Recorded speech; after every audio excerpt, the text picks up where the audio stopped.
Hello and welcome to today's panel discussion on cell and gene therapy, brought to you by Bioanalysis Zone. My name is Lucy Cliff, editor of Bioanalysis Zone, and I will be your host for today. As part of our mini spotlight on cell and gene therapy, today we bring to you a live panel discussion in which our experts will discuss key trends they have seen in cell and gene therapy, the challenges they have had to face, and what the future may hold for this field. We would like to thank everyone who took part in our survey, as well as the panelists analysing key results from the survey, which can be seen in the infographic under the resource list. In turn, they will also present their own research. We will be opening up the discussion to today's audience, so if you have any questions, please submit them during the course of the webinar using the Q&A tool in your control panel. Questions will be addressed throughout with a dedicated Q&A session at the end of the discussion, and then followed up online at Bioanalysis Zone, which is also where you will find a recording of today's event. Firstly, I am delighted to have 4 experts joining me today, who I will introduce to you now. Firstly, we have Patrick Hanley, Director of the Cellular Therapy Laboratory and Assistant Professor of Pediatrics at the Children's National and George Washington University. Hello, Patrick. Hello. Hi, thanks. Next up, we have Mark Ma, Executive Director of Bioanalytical and Biomarker Development at Alexion Pharmaceuticals. Hi, Mark. Hi, Lucy. How are you? I would also like to introduce to you Sven Kille, Principal at Sven Kille Consulting. Hi, Sven.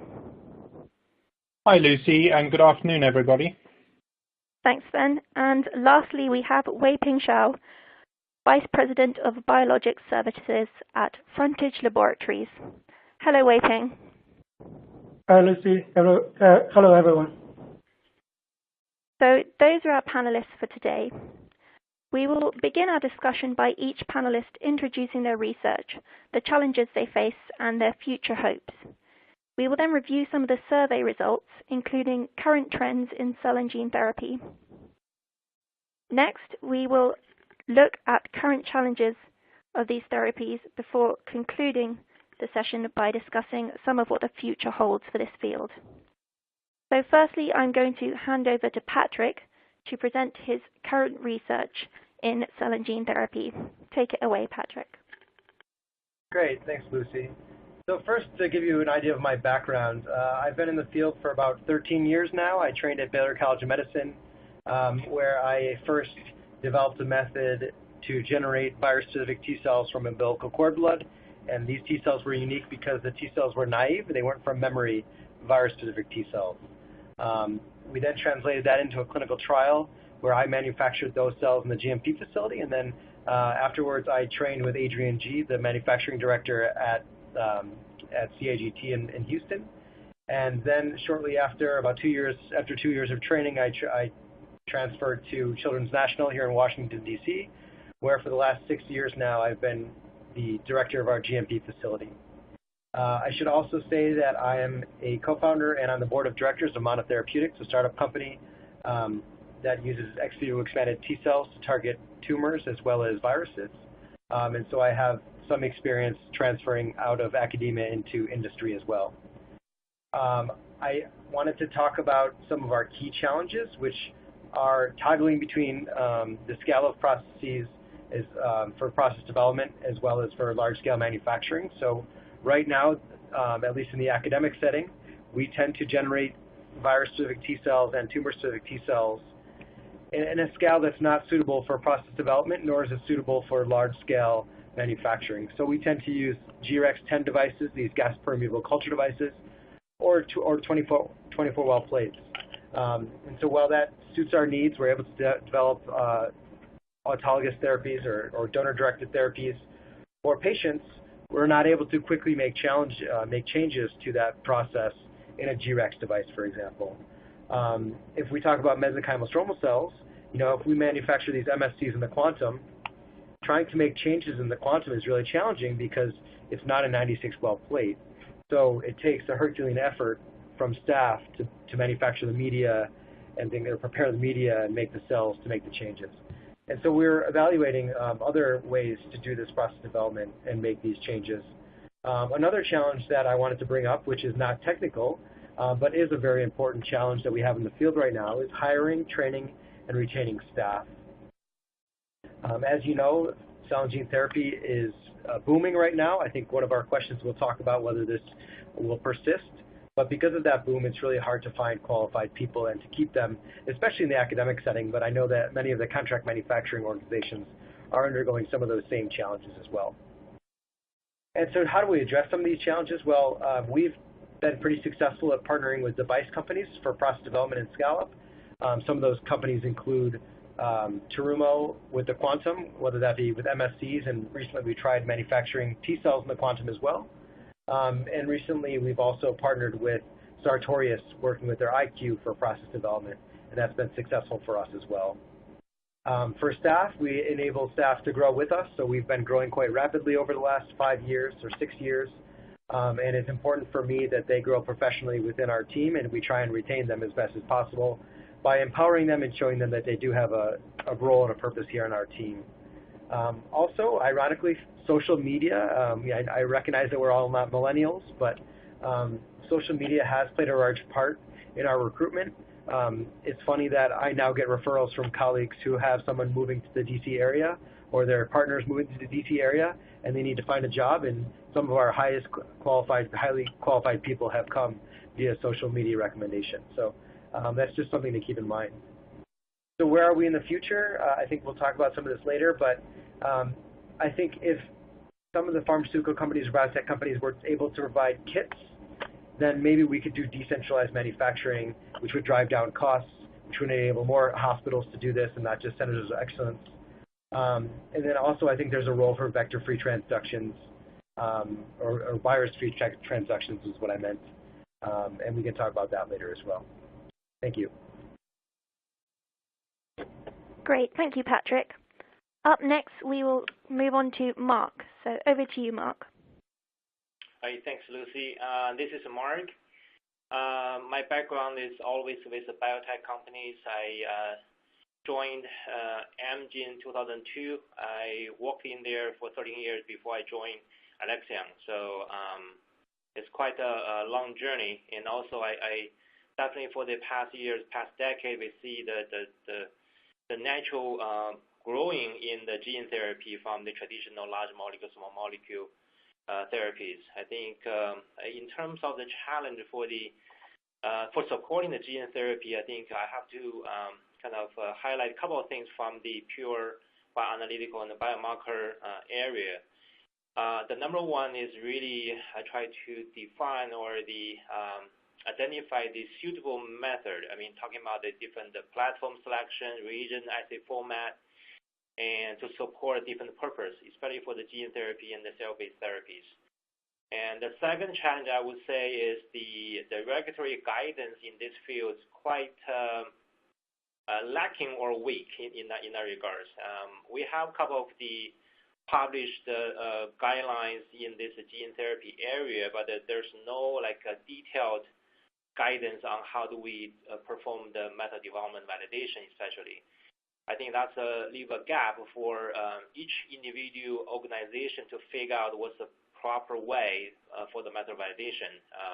It caused some confusion also time to time during the filing when you have the new drug application, then the agency may ask a different kind of question from different angle. That will create some challenge for the bioanalytical field.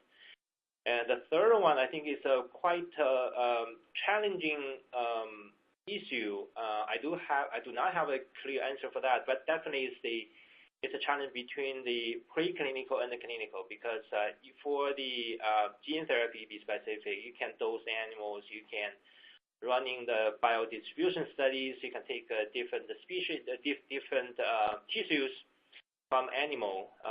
But when you can use the information for the PK/PD modeling, PK/PD analysis, the challenge is that you cannot do that in human most time. Right? So the estimate or measurement of the PK exposure has to be done through measuring the drug concentration in the circulation system. So But however, for the most gene therapy, the serum blood or the different biofluid is not really the proper or the best matrix for measuring the drug exposure, right? So because the site of action is in the tissue. So in the preclinical, definitely we can collect all the biopsies or the tissue samples for that purpose, but in human it's very hard. And how do we bridge the preclinical information to clinic? Meaning when you estimate drug exposure in liver, be specific, and you have to build up some kind of the correlation between the preclinical clinic, and you cannot do that without running clinical studies. And so this has been a challenge, and I know some companies doing this very well because they have like 10 years, 20 years experience. For the newcomers, I think it has been a challenge because you do not have too much data to help us to establish the relationship between the preclinical and clinical. So that has been a challenge, and I think the only solution I can think of is keep gathering the information or the experience doing the clinical preclinical study support. Okay, so in terms of the how do we solve the issue or the challenges, I think there's a couple of levels in the bioanalytical field. Number one is that there's so many different assays you can use to measure the analyte of interest. You can use mass spec assay, you can use the PCR-based assay, you can use the cell-based assay. So you have to really select the suitable or proper assay format to do the job. And to be specific, for instance, like if you have a viral vector to deliver the gene therapy product to target, you have to really running a qPCR to measure the viral load. It's a part of the safety measurement. But in the same time, you probably have to develop the functional assay to measure the function of the virus. It's not just like quantitative measure the viral load. You have to measure the function of the virus. It's also for the safety measurement. So there's no kind of textbook you can follow, step by step. You have to really see what kind of question in your hand. How do we define the better bioanalytical procedure or the strategy to answer the questions? The second one is in regards of the method validation, the interaction with regulatory bodies. I think for the past couple of years and in the different conferences, the regulatory people present in this conference also focus on the novel technologies and also for the novel modalities and to find a proper way for the method validation. So this is a opportunity of collaboration for the industry working with regulatory agents to really define what's the future guidance if we need one for the method validation, because for the qPCR, for the cell-based assay, for the flow cytometry assay, the method technology is pretty much mature and well established, but how do we validate the method to serve for the support of the regulated studies is still kind of unclear per se, for lack of a better word. So that's what definitely is an opportunity for us. And of course, communication with colleagues among the industry definitely is a very important key, because very often in the different conferences you can have an opportunity to talk with colleagues to learn from each other what others practice, and also lessons learned, especially lessons learned. When they submit the package to the agency, sometimes agency asks very unique questions. I so hope we can have I won't say the open forum, but it's something like that kind of occasion to share the experience, especially the failures, not the successful stories. It's like there's a very tough question from agencies. I definitely want to learn from that. So nevertheless, communication is the number one solution, I think. Communicating with colleagues, communication with agencies, communication with academic research in the different areas. I think that's also very important. So that's pretty much I have for now. Thanks, Lucy. Great, thank you, Mark. Next, we will move on to Sven to discuss his research. Thanks very much, Lucy. And I'm possibly, of the group of the four of us, I'm probably the odd one out in that most of my focus is on clinical development and moving forward towards commercialization. So my background is that I originally trained as an orthopedic surgeon and have been working in the cell and gene therapy space, both clinically as a clinician as well as in the research and development and medical affairs side for a number of years. As part of that, I was fortunate enough to lead the approval of the first combined advanced therapy medicinal product in Europe, known as MACI, which was a form of autologous chondrocyte implantation. And then more recently, I also, within GSK, headed up the cell and gene therapy development group, where I led the approval of the first ex vivo gene therapy in Strimvelis. Subsequent to leaving GSK, I am consulting, as the name of my company implies. And in addition to the consulting work, which I'm doing currently, working with a number of companies everywhere from working with VCs and investors to build companies from scratch, taking new technology, working about translation into the clinic and building value around it, also working with companies in helping to define their strategy from a clinical development and a company strategy perspective. In addition to the consulting work that I do, I also sit on the board of a Swedish biotech company working in the stem cell space called Cellular. I sit on the board of CCRM, which is the Canadian Centre for Commercialization of Regenerative Medicine, and up until very recently also on the executive of the Standards Coordinating Body. In terms of my key challenges, it's really interesting just listening to Mark and to Patrick. I think that there's quite a bit of overlap on what they see and what I see from my side, which is vaguely reassuring. I think one of the first things that I find, and Mark has alluded to this in a lot more detail that I'll go into now, is the optimization of what our non-clinical development looks like from a cell and gene therapy application. So Mark alluded to some of the models, the preclinical models that are out there and that we use for translation. And in the vast majority of the diseases and the indications that we use, the current models either don't exist or are not necessarily appropriate to being tested with human cells into them. And so we have to think about how we optimize this and how we improve on this. And is it by using more in silico models? Already the regulators are willing to discuss risk-based model development and risk-based assessments to allow us to move into the clinic a little bit faster. But this is an area that we as an industry and as a group need to work very hard at policing ourselves and making sure that if we make any changes, they are changes with the patient in mind and they're not with the investors in mind. And we need to just make sure that we don't end up taking any shortcuts where patients suffer in the long term. I think one of the other challenges for me is the changing attitudes about value. When I speak to many companies, most of them see the end of the development process as having a product approved, but that's kind of just the start. The real challenge is getting that approved product reimbursed and being paid for that. And so it's about one of the big things I'm working on is how to help companies think about value and creating value, and what does value mean when you're curing mice? How do you think about value when you're just translating into your first human model? How do you think about it in a way that's relevant to the main stakeholders when that product's approved? And that was everything from the regulators to the patients to the clinicians to the payers. And so it's thinking a little bit more deeply about how we show those things.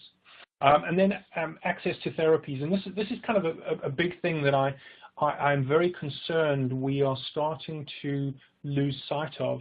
Look at the therapies that are approved at the moment, everything from Strimvelis to Kymriah to Yescarta to all of these other therapies. None of them are cheap. These are phenomenally expensive products, and rightly so. They always will be expensive, but how do we develop these things in such a way that they are not just available to those of us who are fortunate enough to live in very rich, affluent countries? How do we ensure that we have access of these incredible life-saving therapies to patients who live in sub-Saharan Africa, in war-torn countries, in countries where they absolutely need these kind of therapies also. And how do we, as a first world set of countries, think about that, and what are we doing to make sure that these therapies get available to these patients? And then I think bringing the patient's voice into development, and this is something that the rare disease companies have done very well in the past. And this is something that I think from a cell and gene therapy perspective, even though we're starting in the rare space predominantly, we need to get better at bringing patients into the planning mix. And this is something that companies have gotten wrong in the past, where they've ended up using patients to kind of do their lobbying work for them, and that's not what it's about. It's about using the patient's voice and understanding from the patient what's important to that patient in terms of looking at outcomes, and then working with the regulators to ensure that the regulators have buy-in that particular outcome is actually more appropriate. So it's about bringing the patients closer whilst still being ethical about it. And I think looking then into the future and some of the things, Patrick's already mentioned the viral vector issue, and this is likely something we'll talk about a little bit later on.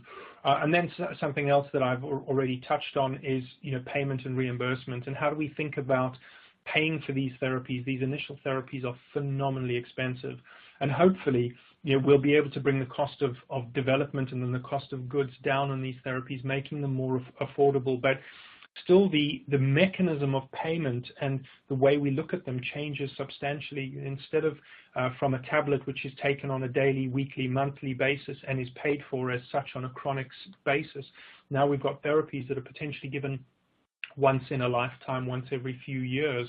And how do we think about the reimbursement mechanisms around that? And we need to really do a lot more work on that. And then the last point is once again something that Mark touched on, and very much more broadly for me, it's about harmonizing the development and the use of standards in cell and gene therapy. If we as a group don't agree on specific standards, and these standards can be anything from how we do cell counts to how we do rapid microbial testing, to how we do other things, everything in the clinical sphere, even how we test these projects clinically. If we don't define these standards ourselves and agree to them ourselves, someone else is going to do it for us. And so I think the time is really ripe for us to come together and agree these standards amongst ourselves so that they are appropriate to us as a group. So that's everything from me. Thanks, Lucy.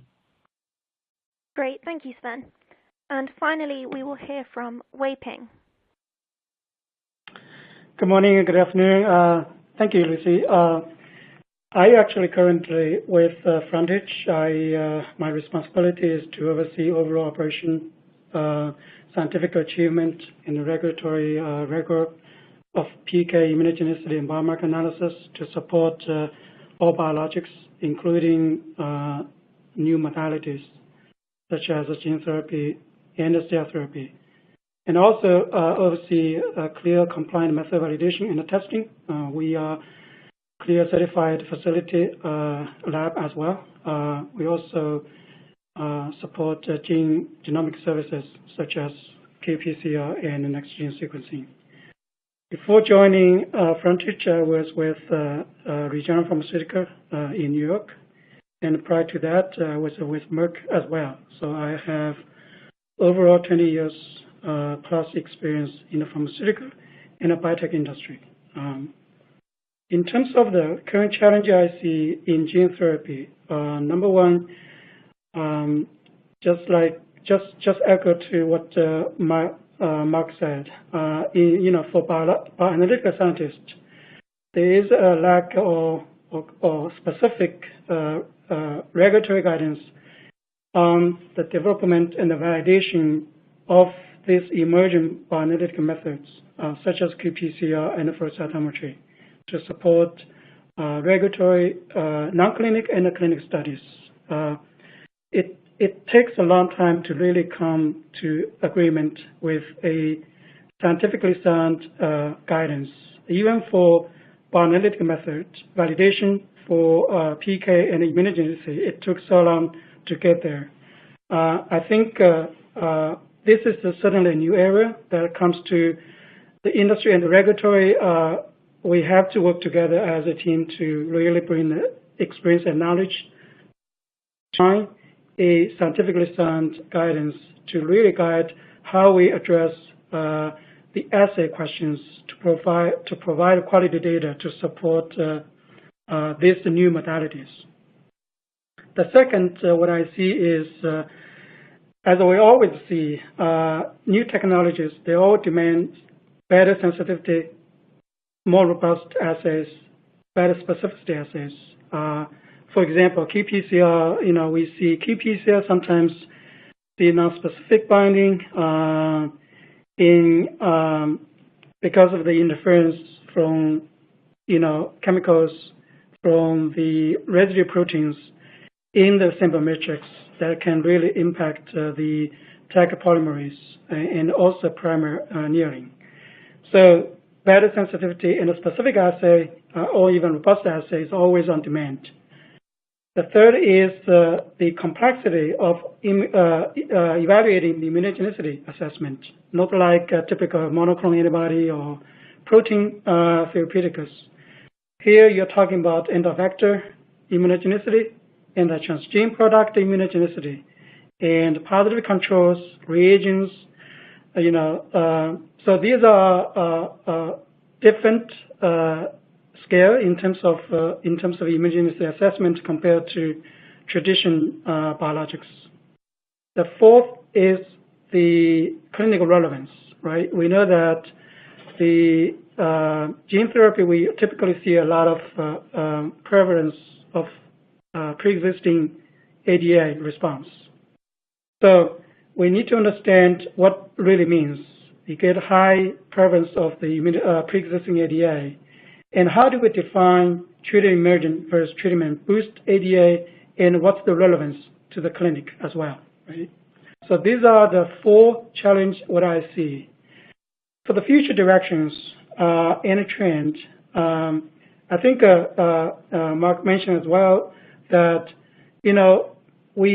we don't have clear specific guidance now, but we can certainly use current relevant guidance as a framework to start, right? To start somewhere, to accumulate knowledge and experience in the scientific community and with agencies as well to develop more specific and to me also scientifically sound guidance to approach the method, those emergent method development and the validation. Right? The second is we need to really understand the impact of the safety of vector and transgene specific immune response, right? To really understand what their relevance in terms of the clinic and the impact on the safety and efficacy. So I think that's what I have for now. Thanks, Lucy. Okay, great. Thank you, Weiping. And thank you to all of our experts for giving us a brief insight into your research and experience.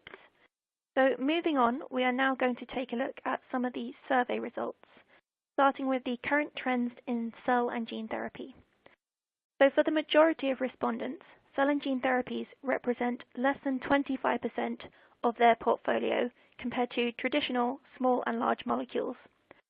Patrick, are you surprised by this result?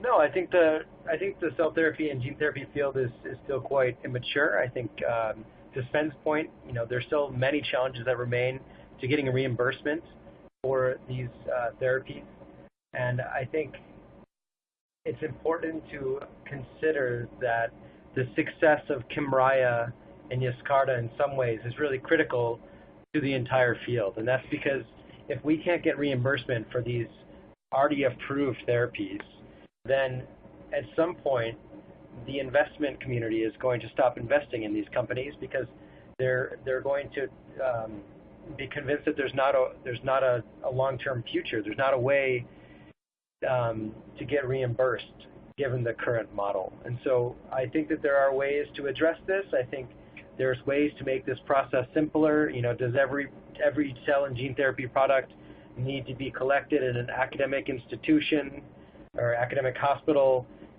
cryopreserved or not, but then shipped to a centralized location for processing, manufactured, undergoes all the testing, and then shipped back to that same center to then have an infusion. Along the way, you have to have all the audits and qualifications from each of those individual companies, and keeping in mind, of course, that each of these academic hospitals is not just serving Novartis, but they're serving Novartis, Gilead, Bluebird, and every other cell and gene therapy company that's out there. And so that's a tremendous burden for each of those hospitals. So there's got to be a better way. There's got to be a unified audit or qualification process, or a way to at least improve that. There's got to be a better way to simplify this process to make it easier. I talked about perhaps decentralized manufacturing. Maybe that's an option. There's certainly challenges to that as well, whether that be liability or whether that be holding those institutions to the same standard that the pharmaceutical companies are held to. But I think that in order for us to see this continued growth in the field, we need to tackle some of these hurdles and simplify the process. I'm not sure if any of the other panelists have comments, but those are my comments for this survey question. Great, thank you, Patrick. Continuing with the current trends, from the results of our survey, viral vectors were reported to be the most commonly used vectors for gene therapy delivery. Sven, do you agree that these are the most popular vectors, and do you use viral vectors in your own research? Yeah, thanks very much, Lucy. So I think, first of all, the answer is yes. I mean, this makes absolute sense. The vast majority of companies and groups are using viral vectors at the moment, particularly in the clinical stages of their research, and that's just because viral vectors have been around substantially longer than many of the other. I'm fortunate enough to have had experience with a number of these, including gamma retrovirus, which Strimbelis was based on, also AAV and lentivirus, but also with some of the groups I'm currently working with, looking at new methods, as I think many other companies and groups are currently looking at optimizing methods, and that includes things like lipid nanoparticles and exosomes, polymer-based delivery mechanisms, direct transfection, and sonoporation, to name just a few. I think what's extremely exciting is that we, particularly clinically, we know that viral vectors work very well. They do what they're designed to do, and we have managed to get to the point where we have optimized their ability to transfect cells very well, and we're able to select them based on what we're looking for. If we're looking for an integrating vector, typically lenti, or now going for certain variations of AAV, we understand much better some of the shortcomings of some of these vectors, such as gamma retrovirus or AAVs, in terms of re-administration, et cetera, et cetera.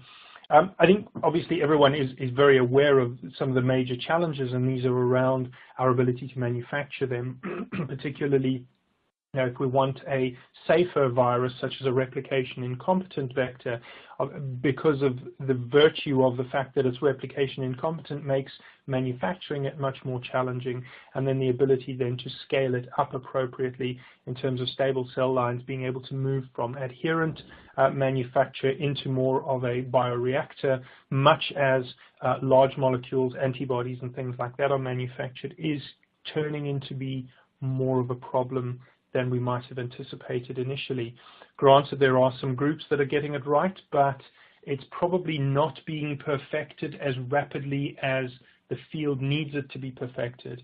And so, quite rightly, we're now starting to look at new mechanisms of delivering whatever the package is, be it a transgene, be it an editing package, or whatever.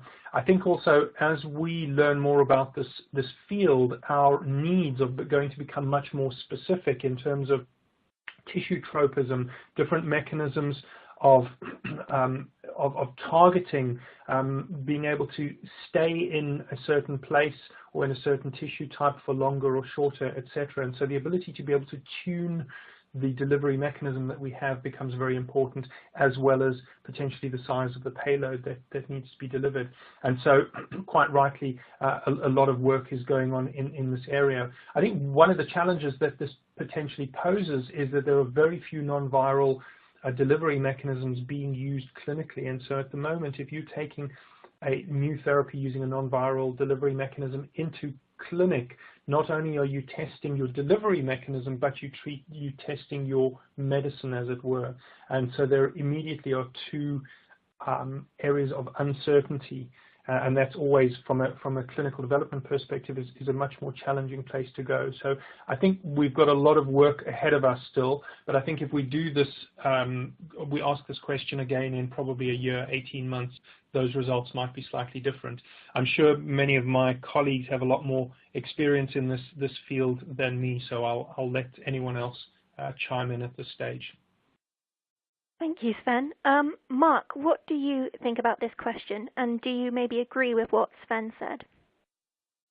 Totally, I think 100% agree to the comments. I think, I mean, using the viral as a vector or a deliver method for the therapy, I think is really the commonly used based on the purpose. However, the viral vector is used in the certain kind of therapeutic areas. For instance, for the mRNA therapies, I think people often using the lipid nanoparticles, using a different kind of delivery system. That's another kind of different vehicle commonly used for the mRNA therapies. I think wherever we're talking about is a different delivery system, the nanoparticles or the viral-based. And there's one very common question from agency. We have received the question from different agencies in that regards. It's a safety, right? So you have to really have a certain measurement of the safety, because, like I mentioned, besides you have to detect, quantify the viral load, and also we have to develop a functional assay to detect the live virus, basically, because the infectious virus definitely is a concern from the agency. Also, the most kind of unique or challenging question has been asked by the agency is to identify any potential mutation of the virus vehicle. So that's a challenging question we have received. Basically, you say you use the B specific one, right? There's a molecule we develop using a simple virus. It's a vector and a vehicle to deliver that. Then the agency says you have to identify all the potential mutation on the simple virus, which is almost impossible to do that. So I think that has been the challenging question. Overall, I think is the safety measurement is one of the key components to ensure the safety of the molecule of the therapy. So has been a hot spot per se for the past years. Whenever you file a new application, I think the safety question or safety-related question always asked by the different agencies. Great, thank you for that answer, Mark. The key technologies used to analyze samples for gene therapy studies can be seen on the screen, and these include PCR, cell-based assays, and LC-MS. Are these the best technologies to use in your opinion, Weiping? And what other technologies would be preferable? Thanks, Lucy. Gene therapy is a very complex therapeutic class, which requires very special assays to be used to understand the exposure, the PD, toxicity, and the safety in preclinical and clinical studies. The choice of these assays is primarily driven by the bioanalytical leads, right? So qPCR, cell-based assay, LC-MS, and others on the list are commonly used to determine such as the biodistribution and shedding of the gene therapy product, ADA neutralizing activities, and the transgene proteins. And I believe they will continue to be the common platforms to address different questions in gene therapy studies. However, as I mentioned earlier, the requirement or demand for more sensitive, specific, and robust assay for some analysis will push for new technologies or platforms that combine the advantage from different detection systems, For example, ligand binding ELISA assay is a commonly used platform for the measurement of the protein, right? But in the recent years, new detection technologies such as electrochemiluminescence and also bead-based single molecule detection platforms have further enhanced and maximized the assay sensitivity, and which makes the ligand binding assay continue to remain preferable method for protein assays in the bioanalytical space. I think this is also the case for gene therapy. The other example is amino affinity LC-mass spec hybrid platform, right? For quantification of the transgene proteins. This platform combines the advantage of the high specificity by mass spec method and high sensitivity through antibody enrichment. So these platforms will continue, but also we're going to continue to evolve to take advantage of different technology and work together to support the bioanalytical needs for gene therapy. Great, thank you, Weiping. So now we will take a look at some of the challenges of developing cell and gene therapies. So the top 3 challenges of cell and gene therapy analysis can be seen on the screen, and these include access to appropriate technologies, few sample studies, and obtaining reagents. Patrick, do you agree with these results, and what are your thoughts on this question? Yeah, so I think for the most part these are reasonable responses. I think I wanted to focus on the few study samples, and then I also wanted to add a fourth key challenge.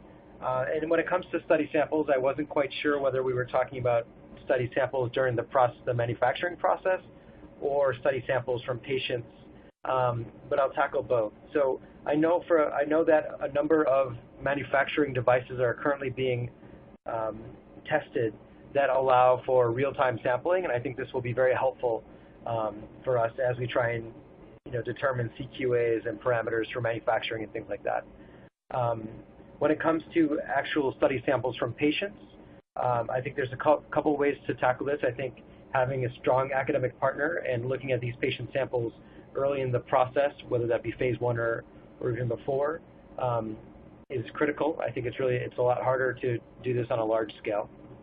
But these samples should be available if you have the right partners. I also wanted to add another analytical challenge, and that is the potency assay. And I think Mark and some of the other members of the panel might have a different perspective on this. I don't mean to punt it to them, but I do want to hear their thoughts later. But on a higher level, the potency assay is really a challenge in cell and gene therapy, particularly cell therapy. And that's because you have such variability. If you look at Novartis's BLA submission to the FDA, which is publicly available, you can't see the units on the graph, but I presume they used an ELISA for interferon gamma release. And there's probably 3 logs of a range in that potency assay. Is that a good potency assay? Well, it was clearly good enough to get approval. I don't know if that will be successful for approval next year for the next therapy. But we need to find better potency assays and better ways to determine potency for these cell products. And so, to me, that's the top analytical challenge. Thanks, Lucy. Great, thank you for that, Patrick. Next up, for the majority of our contributors, the main challenge of existing technologies were reported to be sensitivity and robustness. So, Weiping, do you find this to be the case, and how can poor sensitivity be improved or overcome? So, as I mentioned earlier, one of the things I can think of is a qPCR.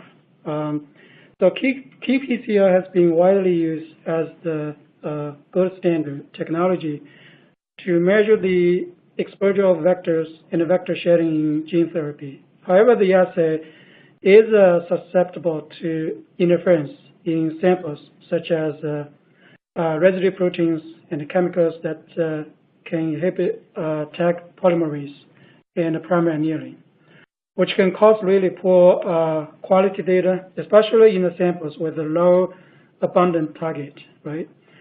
So a recent technology called droplet digital PCR people call ddPCR, seems to be more robust, which has demonstrated to produce more reliable and a better quality result.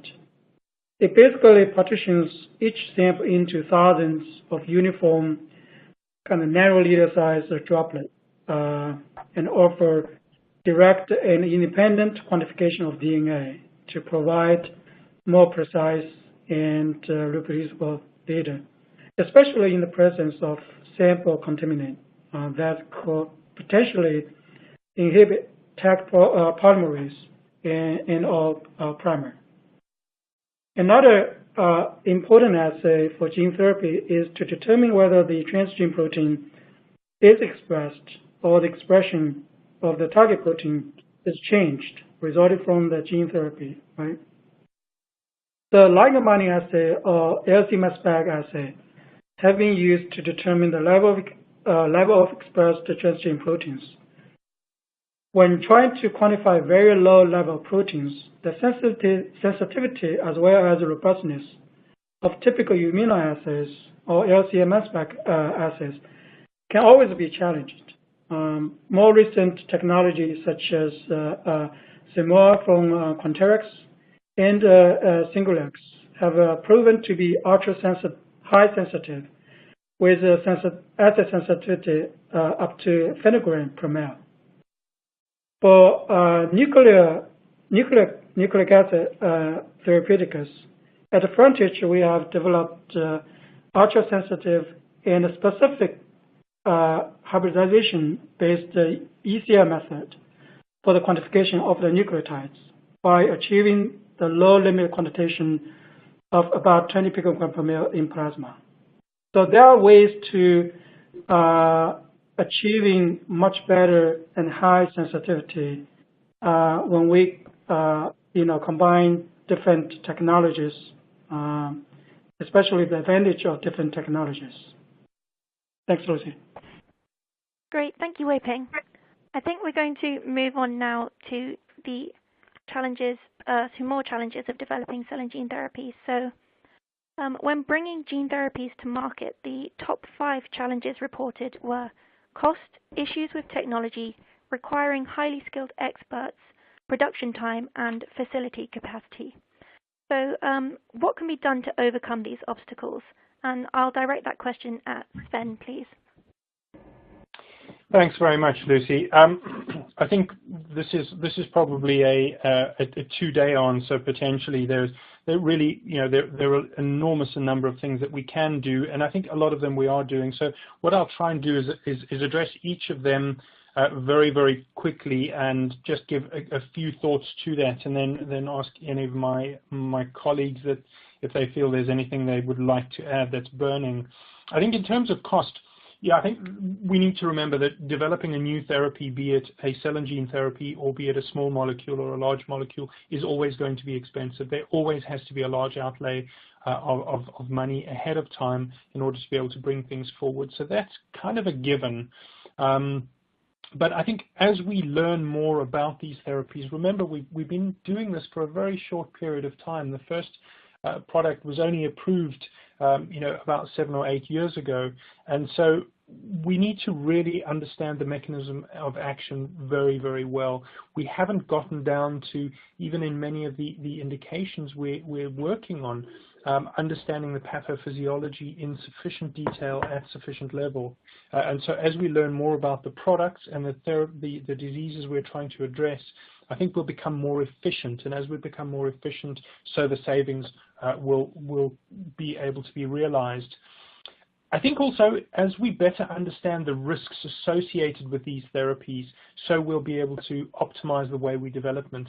And if you think about some of the risks, think about 10 or 15 years ago, the first patients treated with Wiskott-Aldrich and with X-linked SCID using a gamma retrovirus and all the problems that came with those. We now start to understand those risks far better, and we're working much more closely with the regulators, and the regulators are also now willing to work more closely with academics, with companies, and take more of a risk-based approach to developing these therapies. And I think that will allow us to be much more streamlined in what we do, how we do it, and in the data we have to be able to show, and that will then bring the development cost down fairly substantially. But this is an iterative process. In terms of the issues with technology, I think this is a really interesting area because this is such a broad area. I mean, what do we define by technology? Do we define that as, the science? Do we define it as how we're developing things? Do we define it as how we're measuring things? Or do we think about the technology as how we're rolling these products out? And each of them has an enormous number of aspects to it. I think as we begin to better understand what we're working with once again and how we work with it, we'll better be able to incorporate it. And it's a case of being able to take things forward. So I'll give you an example, about technology. I worked with a company recently where I spoke to the scientists that developed this cool technology, and it was around being able to block certain expressions, not sort of an siRNA, something somewhat different, which is potentially reversible, and it's really cool, sexy technology, really amazing. You listen to it and you think, wow, that's incredible. And then the next question is, okay, so where do we use it? And I think this is often some of the problem that we start facing is we're developing great technologies, but very often it's how we implement it into changing patients' lives and the way we implement it that we still need to get better at. So our translational aspect needs to improve.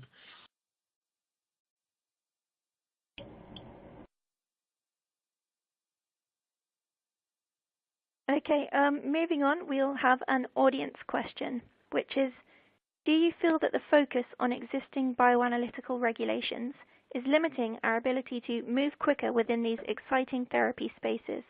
Weiping, would you like to answer that question? Okay, let's see. The development of this exciting new modality still relatively new, although it started in early 1990. Some of the bioanalytical assays that are used to support regulate preclinical and clinical studies are not typical method for protein or monoclonal antibody therapies. So I don't think it's appropriate to simply apply the existing bioanalytical method validation guidance to this emerging technology for gene therapy.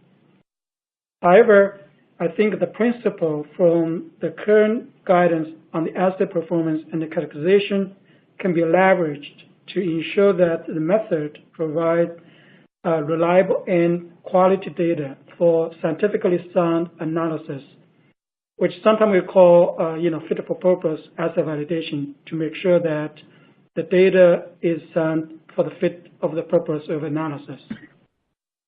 That's my take on Lucy. Great, thank you for that answer, Weiping. Lucy, can I add one comment on that? Okay, sure, go ahead. Yeah, this is Mark. So I think the question says the current guidance may slow down the progress of the new modality development. To my understanding, I think the answer definitely is no, because based on my personal experience and also the colleagues' comments, the communication and also the discussion with the agency is quite smooth in that regards, because the agency has a quite open-minded. I think they're open to all the new suggestions, and also if it's a new modality, for instance, like a gene therapy, be specific. During the early filing of the TVAC, I think we do have lots of this discussion with agencies, and also there's a technical challenges. If there's no answer, I think the agency is quite open-minded in that regards. So I don't think there's the current guidance going to slow down the progress or development. I think is if we have a proper channel to communicate with agency, definitely they're open-minded. They can take all the suggestions. I think we kind of learning from each other at this stage, and that's why I think down the road we may see a new guidelines coming out from the different agency in regards of the gene therapies, especially in the bioanalytical field. But at this stage, if you go to conferences, definitely you see the different opinions from agency. It's a suggestion. They're not dictating any particular practice in that regards. That's my comment. Great, thank you for that, Mark. So next we will be looking at the future trends. My comment to Mark, I think, Mark, I agree with you. I think we don't want to rush to define a guidance that eventually doesn't work for specifically this new modality. So I think gaining experience and knowledge and also get agreement with agency is the way to get a scientifically sound guidance down the road. Okay, that's great. Yeah. Thank you. So we'll finish off just. Okay, sure, Patrick, go ahead.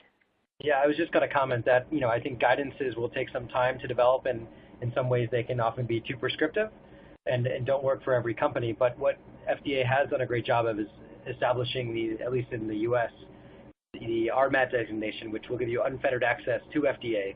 And so if you have promising clinical data, you can apply, get that RMAT designation, and then continuously go back to the agency and propose different ideas and get feedback about what will be required as you move towards licensure. Thank you for that, Patrick. So we'll just finish off looking at the future trends in cell and gene therapy. So looking to the future, 74% of respondents agreed that the number of cell and gene therapy studies will increase in the next 3 years. So Patrick, do you want to just say what your thoughts are on that?